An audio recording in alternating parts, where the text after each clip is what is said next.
You've got experience, insights, maybe even a completely different way of looking at problems in your industry. But instead of sharing any of it, you're sitting there thinking, but what makes me different from everyone else? And while you're hunting for that elusive, unique thing, your ideal clients are out there struggling with exactly the problems that you could solve, but they don't know about it yet because you haven't told them.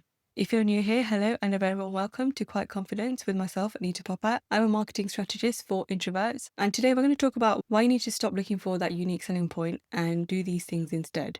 Before I start, let me tell you about one of my clients, P, who's just finished Silent Storm. She's a personal stylist who helps women in their 40s and 50s feel confident in their clothes again after major life changes, which honestly is such important work. But when she first came to me, she hadn't posted anything substantial in months. She'd written so many versions of her bio and created mood boards for a brand that didn't quite fit. And she spent hours going through other personal stylist content, getting more and more convinced that everything had already been said. I'm sure you've been there before. There's nothing unique about me, or I'm just another stylist talking about confidence and finding your style. But while we were in our call, she had stories for days. Things like helping one of the ladies start dating again because she helped her find clothes that really felt like her, and another woman who got promoted after learning to dress for the job that she wanted. Stories that would make her ideal client think, oh my God, this is exactly what I need. But P was so busy looking for her unique selling point that she forgot that she was already different. So when we worked together, we honed in on a specific angle that she really enjoyed working on that other stylists weren't really talking about. And then we packaged it up into a unique offer name, which made her content different in itself because she was talking about something unique and new, and the language she was using to describe her work was unique to her. Once we figured out who we were talking to, everything became easy because we created content from conversations that she was already having, whether that was from the market research calls, conversations from when she was out and about, previous clients, and that made her feel really confident and she attracted clients as a result.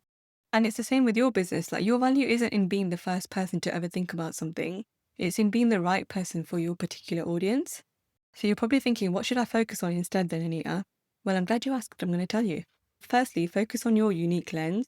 Like, every single one of us sees the world through a slightly different lens, which is shaped by our experiences, our mistakes, our weird little observations about how things work. So if you're a leadership coach, for example, maybe you learnt about leadership the hard way after having a really horrible boss who taught you everything not to do. Or maybe you understand online business because you built yours around school pickups and nap times. Or if you're like me, maybe I get introverted entrepreneurs because I spent years forcing myself to be someone that I wasn't. And that lens, that's yours. Nobody else has lived your exact combination of experiences or learned lessons in quite the same way that you have. For me, going from corporate to running my own business completely changed how I see marketing. Like, in corporate, I was used to working behind the scenes and letting the sales guys take all the credit while I kept my head down. So when I got my own business, learning to put myself forward felt huge. But that now means that when I work with other people who've left the corporate world to start their own business, I get it in the way that someone who's always had an online business might not. So that's not a unique selling point that I invented. It's just my perspective shaped by my experience. And I bet you've got loads of those too.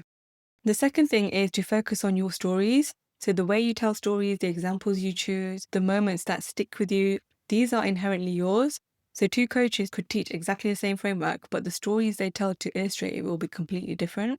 And the thing about stories is that they're not just entertaining, they're how people decide whether they're going to trust you or not. Because when someone shares a story about a mistake they made or a lesson they learned, you kind of get a sense of who they are beyond their expertise. Remember, people don't just buy your knowledge, they buy your journey. They're more interested in how you figured things out, what you learned the hard way, the mistakes that taught you the most, and that journey belongs to you. So don't be afraid to share that.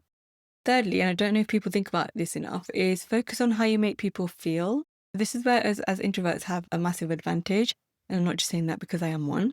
We're naturally good at creating safe spaces, at listening properly, at making people feel understood rather than judged. When people work with me, they tell me they feel like they can finally breathe and be themselves, like they don't have to pretend to be someone that they're not.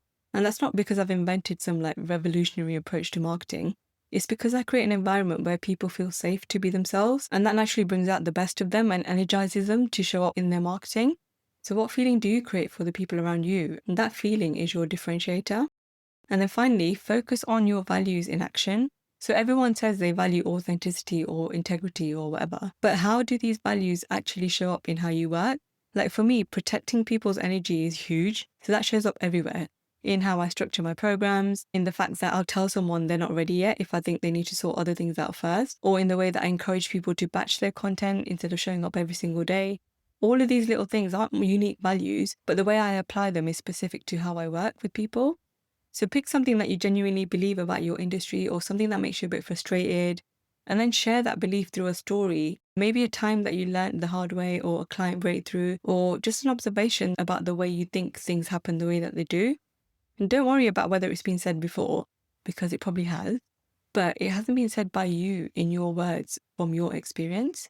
And remember, your ideal clients aren't scrolling through social media looking for the person with the most never heard before approach. They're looking for someone who makes them think, finally, someone who gets it.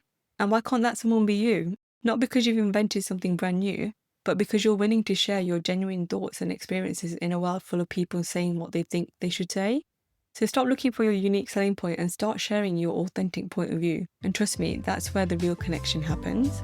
Until then, keep embracing your quiet confidence so that you can make a loud impact with your work. As always, thanks for listening, and I'll see you next time.